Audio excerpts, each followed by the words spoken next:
आज की जो बातें हैं वो बातें आपको जीवन भर याद रखनी है।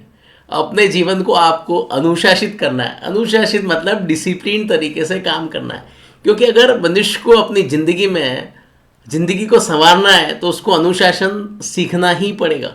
हम प्रकृति से समझ सकते हैं। देखो प्रकृति में भी कितना अनुशासन होता है। कैसे होता है प्रकृति में अनुशासन? सुबह होती है, फिर शाम होती है। सुबह में सूर्य पूर्व से आता है तो शाम को पश्चिम में अस्त हो जाता है। इसका मतलब एक अनुशासित तरीके से काम चलता है। और भी प्रकृति के अपन बारे में बात करें तो आपको पता लगेगा कि देखो जो पूरा साल भर का घटनाक्रम है उसमें जो मौसम होते हैं ना वो भी एक क्रम में बदलते हैं।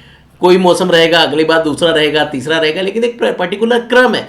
ऐसा नहीं कि यार बीच में गैप हो जाएगा कि गर्मी के बाद बरसात आती तो आती आती है। ऐसा नहीं कि गर्मी के बाद सीधे ठंड आ जाएगी। इसका मतलब आपको अपने जीवन में अनुशासन रखना ही पड़ेगा और उसका बहुत ज़्यादा महत्व आपको समझ में आएगा।